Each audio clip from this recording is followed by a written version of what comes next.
Yeah, that's running. That's running all right.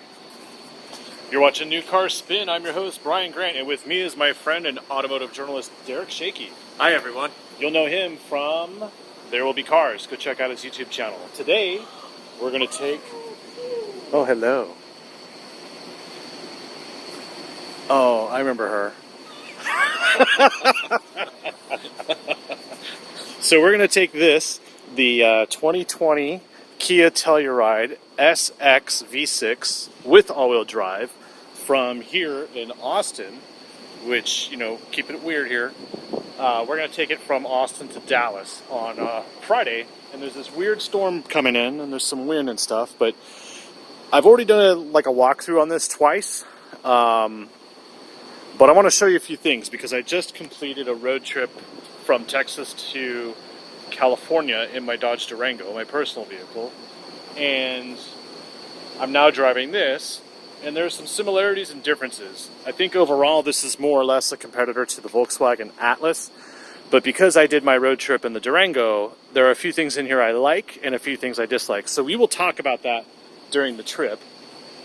And you're going to have your opinion, but you're also going to review this at some point. So Hopefully, yeah. yeah. What we'll do though is we'll do a quick tour around it, tell you what I like and dislike, and then we'll hit the road. How about that? Let's do that. Sounds good, man. Okay. First thing is you cannot remote start this vehicle. So when it's 102 degrees here today, like it is, you can't just take the key and remote start it like you could in, I don't know, the Atlas or the Durango. The other downside too is if you leave the vehicle and you have the key with you and the engine's running, you can't lock it. So if you're going to run in and get dry cleaning or whatever, you can't lock it and leave it running and the AC on. Look, there's a car coming. So basically, the competitors allow that, and the Telluride you can't do it, and that's kind of a big downside in my opinion. It's like the first thing I noticed because I do it all the time. So yeah. The good things though are this handle when you pull on it. Well, not when it's locked. Okay, so when you pull on this door handle, it doesn't electronically open, but the pull on it is so effortless, and the door opens very easily. I think a lot of people will be able to open that door on their own, which is important. And we do have built-in shades. Durango doesn't have that, but the Atlas does. We have Napa leather.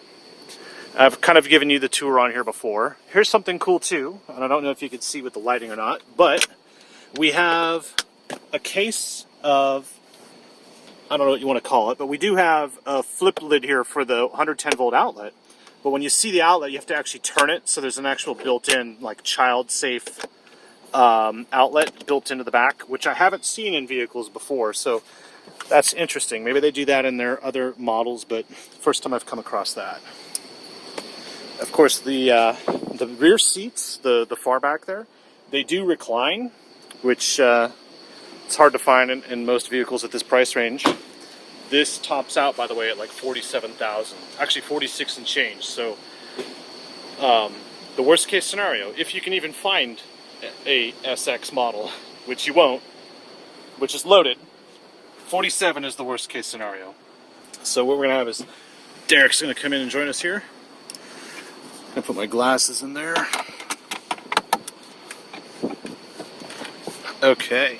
I got bad news. I'm going to be chomping on nuts the whole trip. And I don't close my mouth when I eat. So. But Tina was here too. She was just doing that. This is a road trip, a guy's road trip. So, and just in case any of you are watching this is how they work. If you're not familiar with how guys' road trips work, just go ahead and leave. If you're a Honda fan, just go ahead and leave. If you like the Telluride, leave a thumbs up. And if you'd prefer to have a Kia Telluride with debadging, leave a thumbs up. If you want anything different on the Kia, just leave a thumbs up. Basically, just leave a thumbs up. Yeah. And be ready for bad puns and innuendos. Okay, I'm not sure about fuel economy, so we're going to reset that right here. Let's see, we got to go through the menu. Fuel economy, accumulated. So Let's go ahead and reset that. So there we go. Now for the trip, you're going to have a total accumulation of time and everything. One other thing too that's cool is when you turn the lights on, you actually have a menu showing you the different things. The Kia K900 did that, and it's trickled down into the Telluride, which is really cool. It also does it for the wipers, so you put them in auto mode and low and high, and you get the different status too. And of course, you pull back and you can get the washer fluid. So we're going to do that. Let's try to think what else I can get on this clip. We do have a center locking diff, but there's no 4 low. And this is an award-winning off-road vehicle from the Texas Motor Press, which we're both members of. Yeah, that happened. That happened. That did happen. I have that video of where I off-roaded this vehicle, but they cheated a little bit, in my opinion. Is they took these 20-inch wheels off and they put on 18s because they couldn't find off-road tires for 20-inch wheels. Oh, okay. Or they couldn't fit or something, so they bent the rules a little bit, in my opinion. But we didn't have rules against that, so in the end, I actually didn't vote for this to be the off-road SUV of Texas or whatever it was called. So, yeah. Anyway. Off-road SUV of the year, I think. I don't know what it was, but no, I didn't get my vote. So there are a few things in here that I've discovered over the time. So we have a menu system here where we can set settings, and these settings are different from the menu system here where we can set settings. So I get kind of confused between the different configurations. It's almost like we have 2 different computers running in here, and that's a little complicated. Like there's lighting in here, and then there's lighting here. You see lights, but this lights menu is totally different from the lights menu here. So if we go to vehicle and lights, this is actually the ambient interior lighting, and we can adjust the color and the brightness and everything here, right? And you can see it under the trim here, and it goes all the way in the back there. You can see it on the back doors. We can adjust those colors to anything we want under custom. We have a whole palette there to choose from, but the problem is you can only do this when the car is in park. If you're in drive, it's unavailable. So you have to completely stop. My foot's on the brake and we're not going anywhere, but we're in drive. Now we're in neutral, right? We have to go to park for that menu to come back up. That's kind of a disappointment. I wish I could just change it on the fly, or maybe a passenger could do it, but you know, like you could be into this whole like color psychosis thing and tell me about the circadian rhythm and be like, you need blue now, we need green. Like in the Mercedes, it'll automatically like cycle through colors, and you can change it on the fly. BMW and the Jetta, the Volkswagen Jetta, you can do it. No, I'm not in the Kia Telluride. We're safe here, so park it, which is annoying. I got to jump in and say something about this particular screen. These days, it's almost seeming a little old school, because I've been in vehicles lately where it's a big wide screen, but you can't touch it to use it. Like you have to use a rotary controller. And the fact that this is comparatively old school is kind of a good thing, because to me, I like the fact that what you're looking at, you can touch and change. You don't have to divide your attention between this spot up here and your hand down here. Yeah, but in the K900, there was a knob down here which did the same thing you can do here. And if you look, like, I'm in my seat the way I want, and I actually have to lean forward to touch the screen. So, you know, it depends on how your setup is with the seating position, but it's a long reach. And so you hit a button and you hit a bump and you're like, oh, I wanted this. Oh, dang it. You know, like that's kind of, you're going to see that difficulty as we go along. So, okay. Well, I get where you're coming from on that. Yeah. But it's good they had that redundancy in there. Yeah. So here's some cool stuff. We have heated and ventilated seats, and they automatically come on when I start the car. We have wireless phone charging down there. Sorry about that. And let me show you the back seat real quick. Hard enough to find the door locks in this car. If you find the door locks within 3 seconds, tell me about that. Put that in the comments below. I couldn't find them. Damn, I do that all the time. Every single time. Alright, so back here we have heated and ventilated seats. And these seats themselves are pretty cool. We have the non-bench option. Although when you like have the rear seat passenger warning or whatever it is, if you open the back door, get in the car, and then get out of the car, it'll warn you that someone's in the back seat. It swears there's someone in the back seat in the middle. The rate of the incline on this seat is awesome. We have no center air vents here, which is really odd. So in my Durango, we have center air vents. I believe even in the Atlas, the air vents are up here. We do have the cup holders here, though, for the rear seats, because they don't exist here. So this configuration here is a little different. And we do have a USB port on the back of each of these seats, and we have little hangers here to hang cords or, you know, headphones or things. And then we have climate control, which does not turn on when I turn the vehicle on. So I can't figure out a way to keep it on. So if you like do carpool or stuff, or every day there's someone in the back seat, you have to like control this manually every single time. It's not included as part of auto, even though sync is on. I can't figure out why, but it's a beautiful interior. So I'm pretty impressed with this car. We also have USB ports back here. Okay. So that's enough of a walk around. I want to give you a real life experience. 2 automotive journalists on a road trip through Texas. Can't get any better than that, right? So I think we're ready to go. All right. So, oh yeah, you know what? I want to show you one more thing. I mean, it's great looking. Looks like a Land Rover, Range Rover, Rolls Royce, Cullinan almost. It definitely has an upscale look to it. I really like what they did with the pillar trim right there. Yeah, that's iconic right there. Yeah. I think if if you bought one and you didn't like the Kia badge, you can just black it out, put Range Rover on there or something. I don't know. But I would definitely put a big set of bullhorns on the hood. I think a big set of just longhorns on there would really complete the look. Make it very Texasy. Also, like you see the trim, the grill kind of looks like longhorns, which is really weird. And like a horn setup here. Yeah, it kind of spreads out.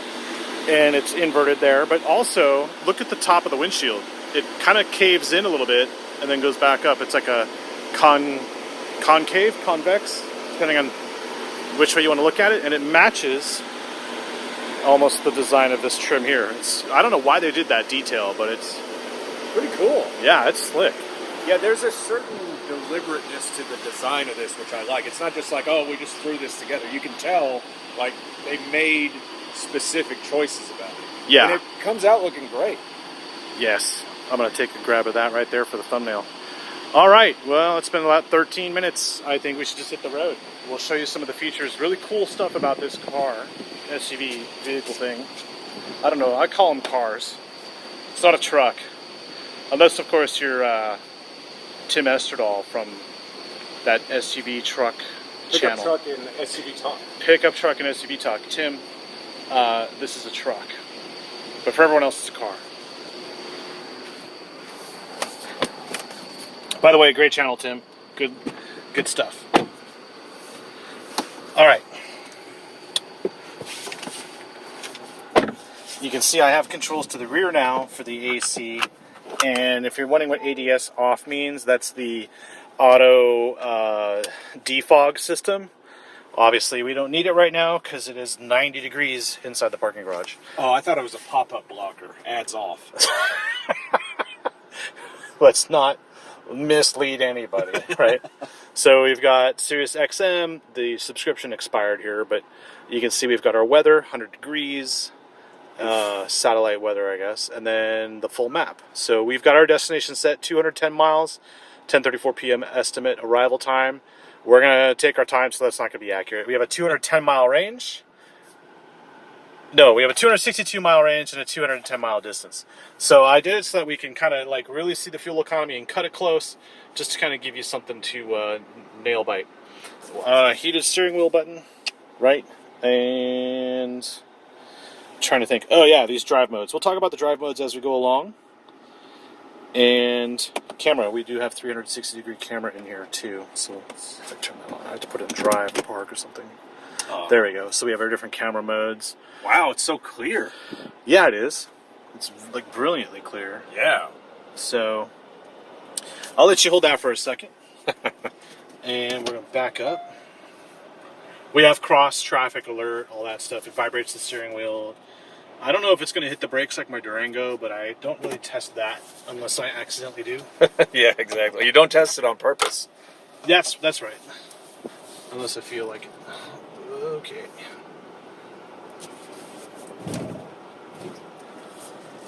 What we'll do is we will hit Interstate 35, go through downtown, and if you pan the camera towards me, I'm going to tell you something crazy. We're going to find traffic. I'm going to purposely find some traffic and drive this in it so that you can see like the most amazing part. Something that my Durango can't do and something that the Volkswagen Atlas can't do. And I'm comparing the Durango and the Atlas and this together because in my mind, it's not about engine capacity or fuel economy or towing capacity. It's about the price. And I always personally buy cars fully loaded, and that's because every time I get a press car, it's fully loaded, and there's a reason for that. It's because you get everything you need out of that car, and you're going to use it. So you use it or lose it. And in this case, like there's so much tech in here, so much Kia K900 flagship tech that has come down into this SUV, which is their flagship SUV, but the price point is like 20 grand less than a flagship sedan. It's really cool. And there are some differences that Derek and I will talk about. And with those differences, we'll just get more and more euphoric as the drive goes. Did you bring along Alanis Morissette or something that we can listen to on the trip? You've seen the trip, right? With Steve Coogan and Rob Brydon? No, Okay. That's funny. Like, it's a British humor, but it's still funny. Okay, we're going to head over here, get on the I-35, and we will catch you in a few minutes. You'll see we're coming up on traffic because we're in Austin, of course. I'm going to hit cruise, and then I'm going to hit set. And then you'll see we have a green steering wheel, and we have our set speed, and if we look ahead, we have stop and go traffic. You'll notice, though, if Derek holds this, and we kind of look at the way things are happening right now, people are braking, my hand's not on the wheel, that guy's an asshole, and, yeah, dude, he came in, like, right behind, like, yeah, let's switch 3 lanes as everyone's slamming on their brakes, right? What could go wrong? Yeah. So here we go. Like the car is actually self-steering in stop and go traffic. And I can actually set the speed up to the speed limit of 60. And it dings and it says auto speed. So I'm assuming that means what's going to happen is as the speed limit changes, it changes the cruise control speed. We're going to find that out because I don't know. My whole point of reviewing cars is that I do not have to read the manual. If I have to read the manual, we got a problem. And the only time when that ever was a problem was in that Lexus LX 570, which is ancient anyway, right? So here we are in a brand new 2020 fresh design vehicle from Kia. $47,000, and it is self-driving in stop and go traffic right now. It is doing everything. You can see that on camera. So that's the beauty of a car like this now, because you can set cruise. Let's see how it handles this. Holy sh... dude. I'm not even holding the camera. Excuse me, I'm going to have to put the camera down so I can change pants. And I wouldn't ever use this as a reason to like check email or whatever, because nobody is that important. Work is never that important, but I actually would reduce fatigue and reduce stress by letting the vehicle handle all this. And I'm going to sit here and let it do its thing. It will beep at me at some point, and I don't know when that is. It's either 2 miles or 2 minutes or whatever, but the green steering wheel is still on. The only other car that has done this is the Mercedes-Benz CLS 450. So the difference, though, between this and the Mercedes, there's one little difference, and that is if I was to turn on the left signal right now, the Mercedes would change lanes when it's clear. The Kia Telluride won't do that, but it will do everything else that Mercedes does. And that was a $97,000 car, and I haven't even edited that video yet. That was back in February. I'm a little late. And I also have that Durango road trip video in my personal car that I'm going to do, but I'm a little late on that. We have lane keep assist. We have blind spot warning. And if I was to turn on the signal, you would see the camera in the center for left or right from the mirrors.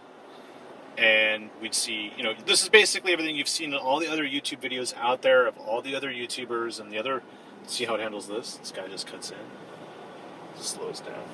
And I have because it's Austin, I have the distance setting on max just to piss people off. I can change that right here with this button.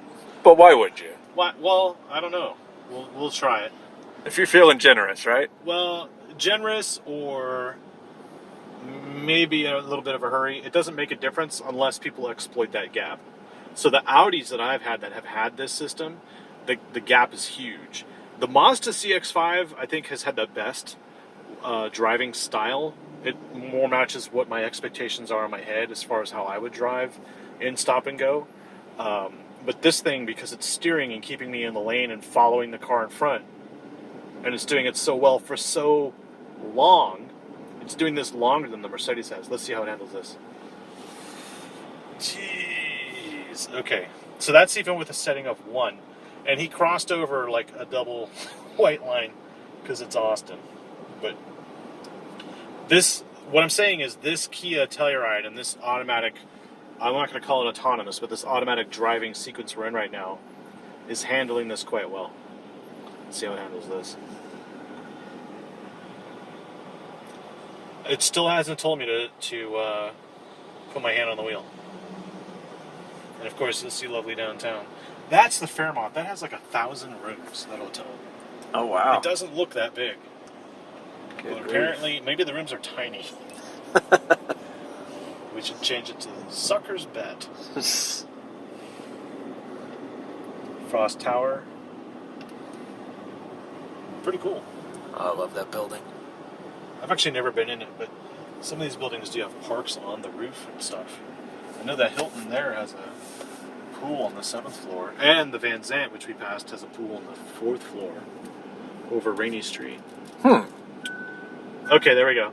Keep your hands on the steering wheel, it says. So it's just going to keep beeping at me. 1 mile, keep right onto exit 237A to I-35 North. So it's still kind of steering. I want to know what the warning is going to be. Is it going to slam on the brakes, or is it just going to like give up the ghost? It's still doing the braking and the acceleration automatically. But as far as steering, it's still steering. There we go. Highway driving assist system canceled. Everything's off.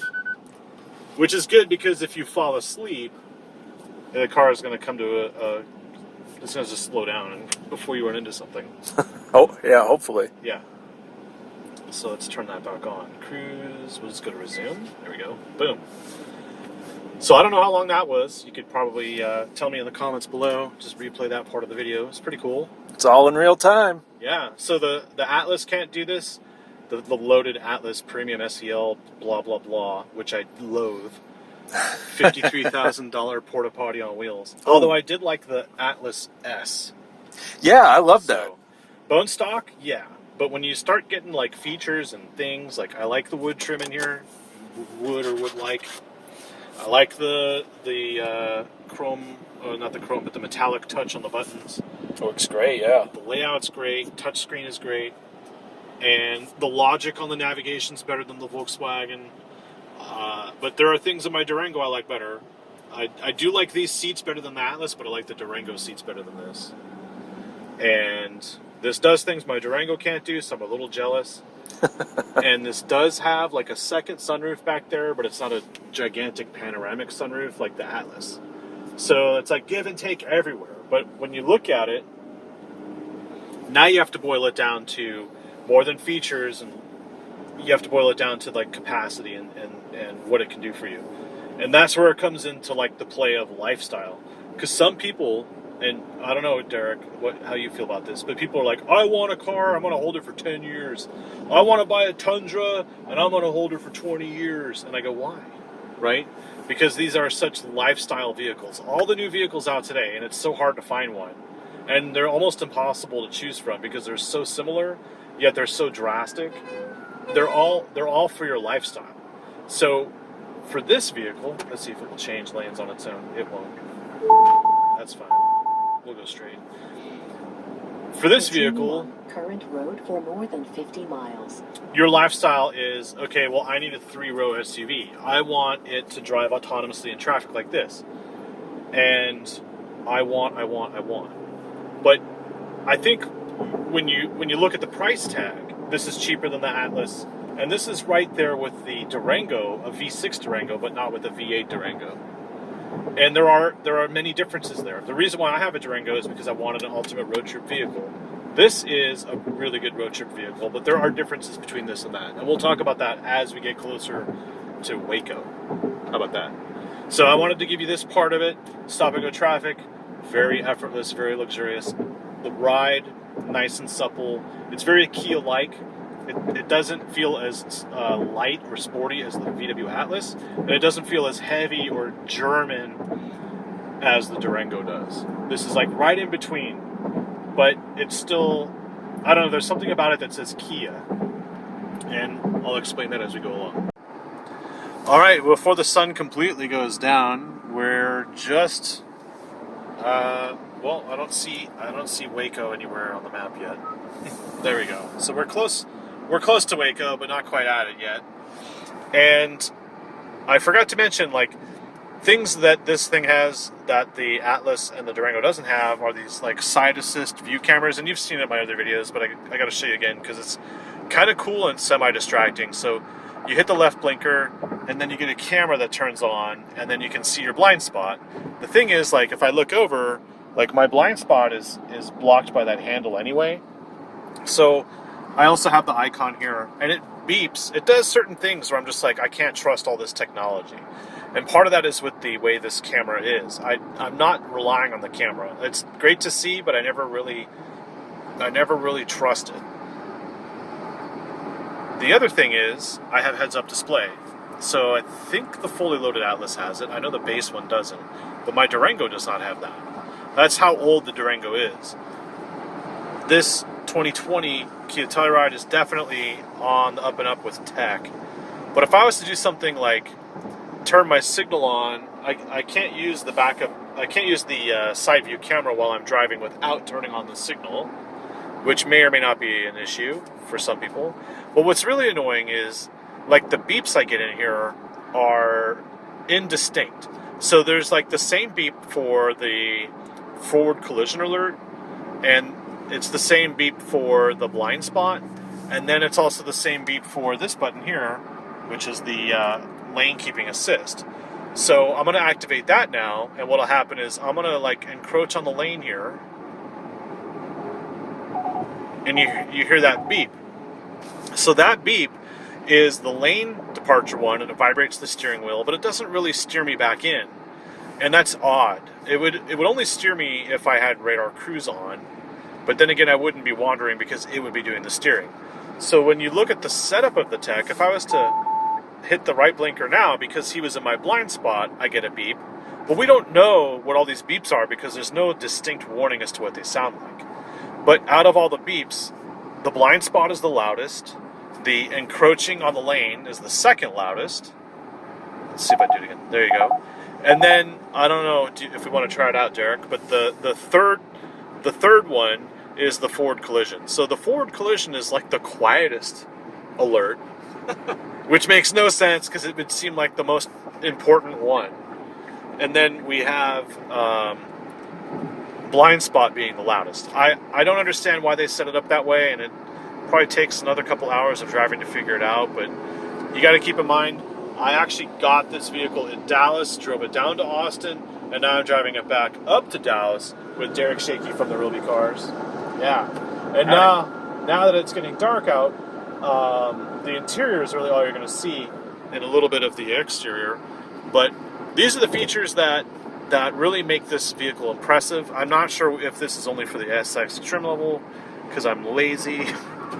Here's how it works with me, and I don't know if this is your way too, Derek, but like, I'll get into a vehicle and I'll be really impressed with it, and I'll go online and check out the online configuration and see, like, which one I would personally have, because that's the vehicle that would make it to my best vehicles I've driven playlist. I do it differently. Like, I look at, and you know, it's kind of the same across manufacturers with press cars, because they typically just send like the most loaded to the nines, top of the line version. But I look at it in terms of, okay, well, this is the one I've driven. I know what it's like. Would I want this in real life? Or is there a feature in this that I, would want that it doesn't have, or sometimes I wonder, well, is there something in here that, you know, I could do without? But typically I just look at what I'm in because I know exactly how that drives. Okay. It's kind of with me, it's like, hey, I like this car, how would I configure it for myself? Mm-hmm. And then it's like, hey, I don't really care, so here's the car. And there's lower trim levels, whatnot, unless, of course, it's the base. So I've had a few base models, mostly from VW, and they've been great, and they've made it immediately to my best cars playlist because they're so good at what they do for the value, right? Yeah, I know exactly what you're talking about, and particularly with the Atlas, because the one I had in Phoenix was like an S model, you know, no real, you know, bells and whistles to it, but looked great, had plenty of room, got going from a start quickly, had plenty of power, even with like 5 or 6 people in it. You know, I was surprised at how capable and how well-rounded it was for being a base model. Yeah, and so that kind of brings me to my point here of like, I want to know more about the Telluride. I do know that they all have a V6, and you can get all-wheel drive as an option, but literally there's so many configurations, I haven't gone through them all. Mm-hmm. And I don't even really know the horsepower rating, but it's somewhere around something. It's a number of some sort. Yeah, I mean, I'm trying to convey more than just the numbers that everyone else on YouTube can tell you. I'm trying to give you the entire experience. So, in a comparative way, too. We're going here for like an experience that, hey, should I buy one? I'm on the fence. Is it better than this? Is it better than that? And I'm appreciative that Derek can come along on this 3-hour trip. We do have another trip we're doing on the way back with another vehicle. So if you like these, then subscribe to New Car Spin and subscribe to Derek's channel. There will be cars, but we've got more coming. But in this case, it's like this is what it's like in real life with the Telluride. I don't want to spit off stats and stuff that you can find on Google.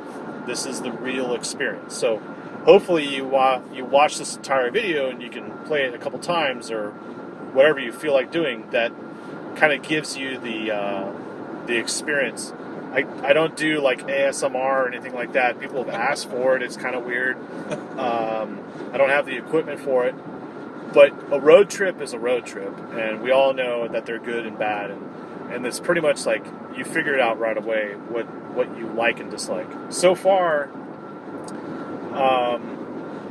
I definitely say I would have this over the Atlas, but the Atlas, the fully loaded Atlas, is the worst car. It's on my worst cars driven playlist, whereas the base Atlas is better. So it's like every time, like you can't just say, oh well, I'm just going to get the different trim level. It'll still be the same car. It isn't. They're completely different. Would you agree with me on that one? Yeah, and it's not just in terms of content, but sometimes, you know, outside circumstances influence your perception of a vehicle, and you know, there's a sort of X factor that can come into play too. It's just, you know, oh well, this may not be the fanciest trim level, or might not have all the gadgets, but there's something about this that I really like. It's like, you know,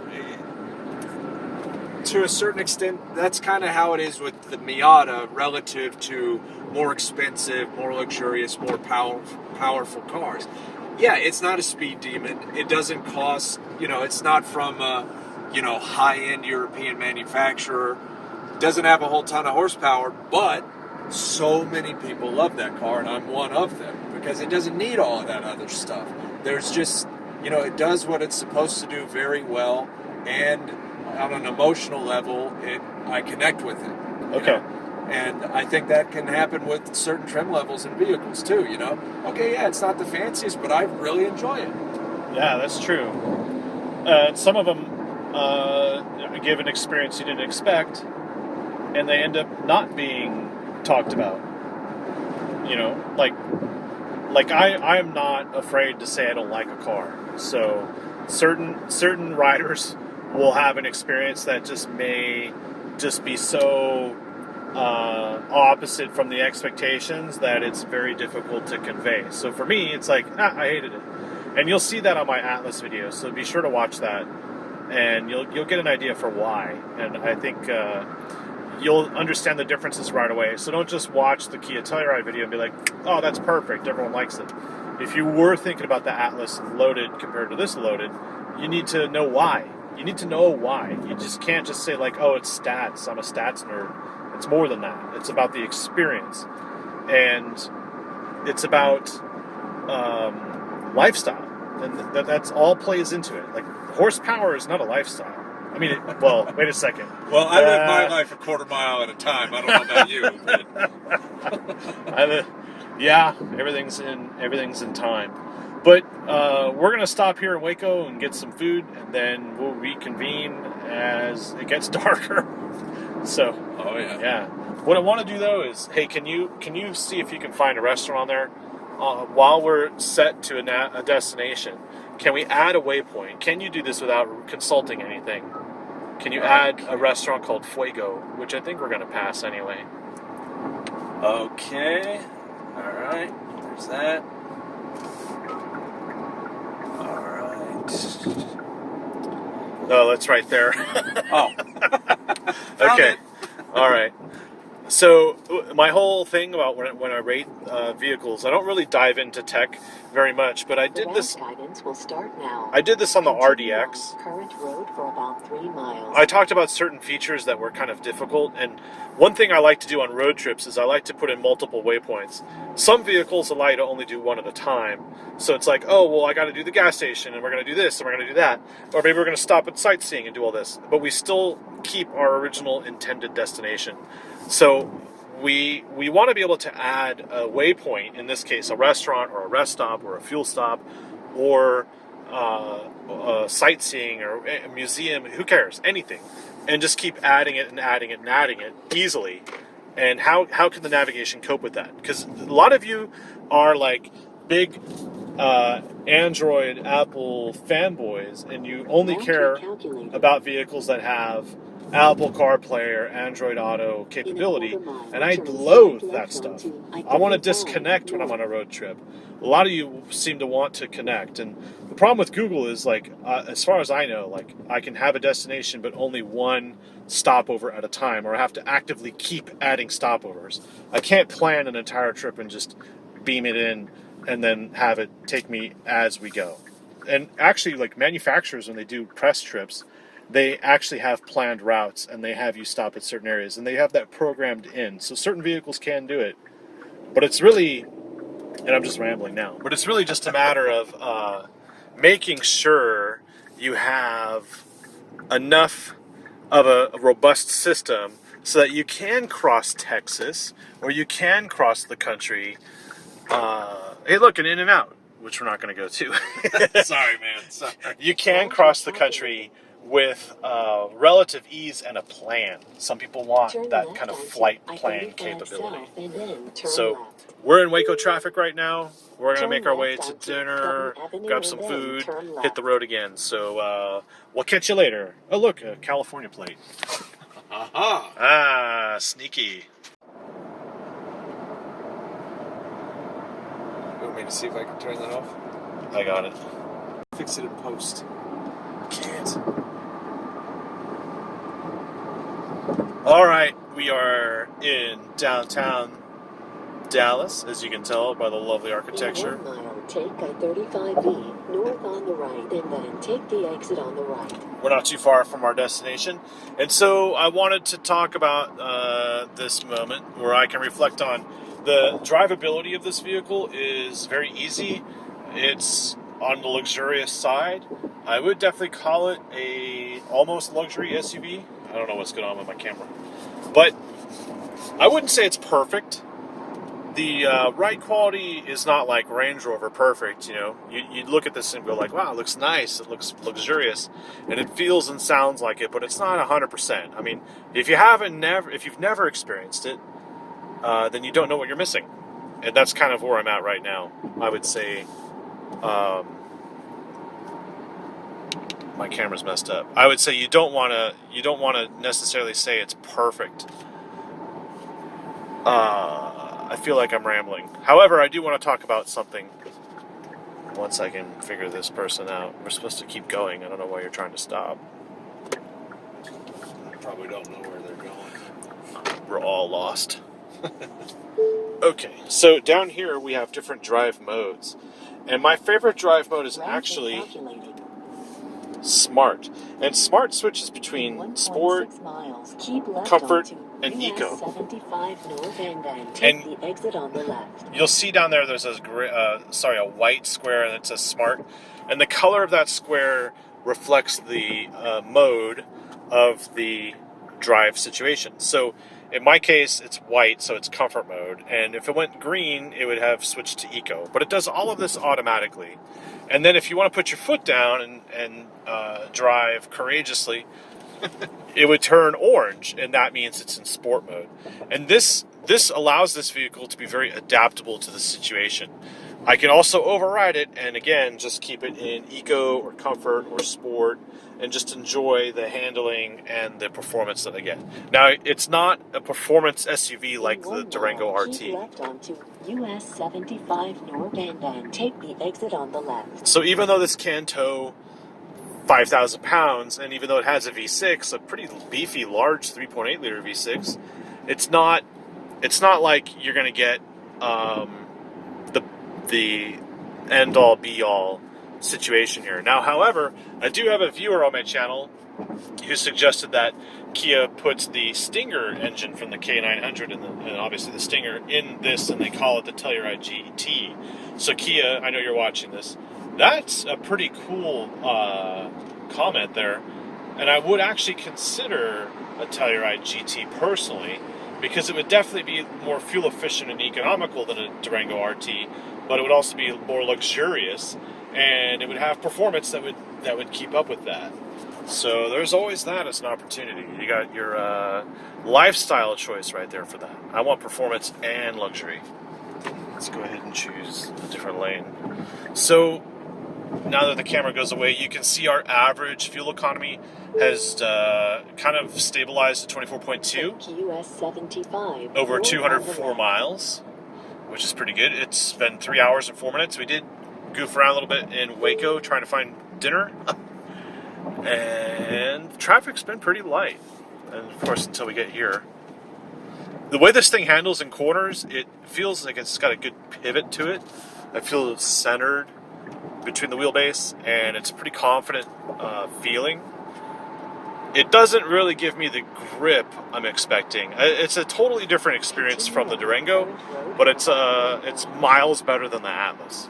So if you live in a place that has a lot of canyons or a lot of hard corners, the Kia Telluride won't let you down as far as the driving experience. I pretty much have to say that's the end of the road trip. I don't know, what would you have to add, Derek, if you're going to add something? Did I miss anything? Are we pretty much done here? I think so. I just wanted to throw in one thing. You touched upon it earlier, and overall, yeah, it's luxurious. I like the materials. I like the design, inside and out. But yeah, the one thing that does kind of surprise me about this is how much outside noise makes its way into the cabin. Yep. Other than that, I drove it at the Texas Off-Road Invitational. You were there, of course. Yep. Drove it off-road, and what really struck me about this vehicle was that even though it seemed to ride lower and ride more car-like than all the other trucks and SUVs there, it was still surprisingly capable on the off-road course, and it had been chewed up, and it had been raining. It was really muddy. I thought, breakover, approach angles were going to be an issue for this, both when I was driving it and when I was watching other people drive it.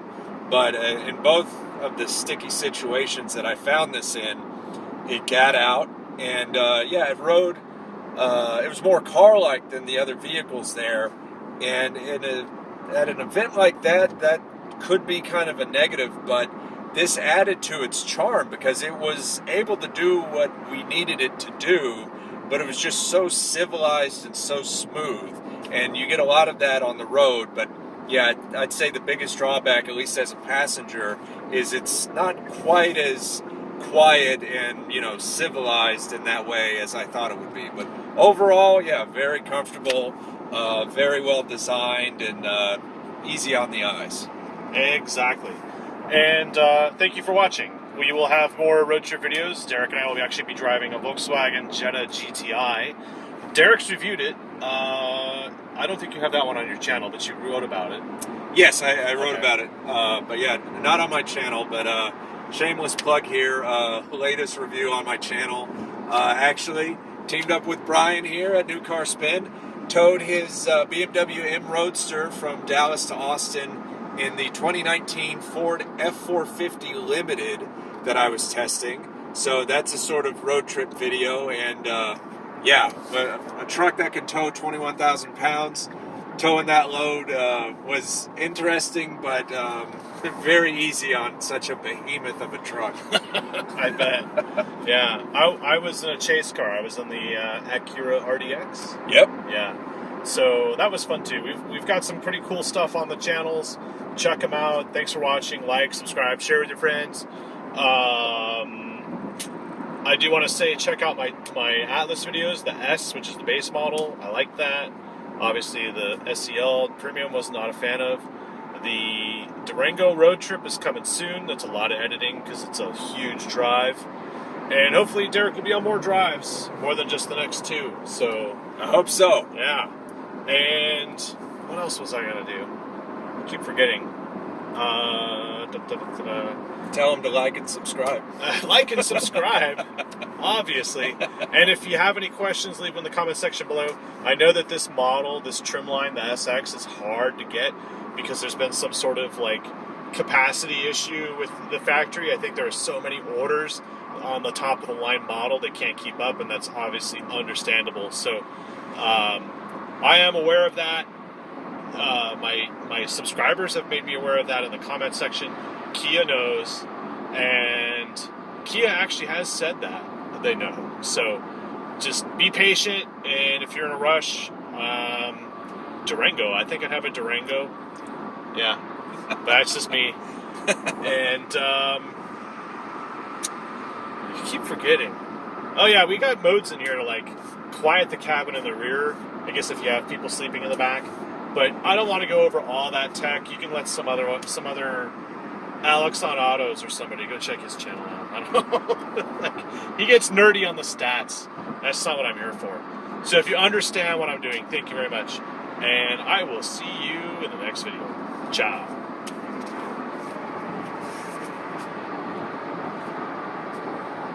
So one last thing before we go, I forgot to mention, this does have an electronic parking brake. The Durango has that stupid foot brake in the bottom there, and I always get freaked out by that because, you know, if there's ever like a really bad accident, the foot and that parking brake pedal in the Durango is not a good combination. So here in the Kia Telluride, I was going to call it a Sportage. Not quite. No. We do have the electronic parking brake. And obviously you just set it. There's no indication here that it's set, but you do see it down there. And it doesn't set automatically when I put it in park for some reason, and I'm not sure if that's a setting here or is that a setting there. I don't know. Too much to figure out. But I'm sure if you owned this, you would know and you'd read the RTFM. But I do have to say, you know, obviously this is a very, very nice vehicle for the $47,000 worst case scenario price tag. There are a few things I would fix, like adjusting the interior lighting so that I can have it done while I'm driving rather than in park, because that's stupid. Remote start, the ability to lock the vehicle from the outside with my key while it's running. Just standard operating procedure stuff for me. But if that's not a big deal to you, then leave a thumbs up. And like, subscribe, all that. Whatever you do, like, subscribe, thumbs up. Yeah, because, you know, the more likes, the more views, the more subscribers, the more vehicles automotive journalists get to provide more content for you, because I know you're eager and want to know everything you can. So I hope you appreciate the road trip video. I know there's a lot of stuff out there on the Telluride, but I don't think it went to this level. So thank you.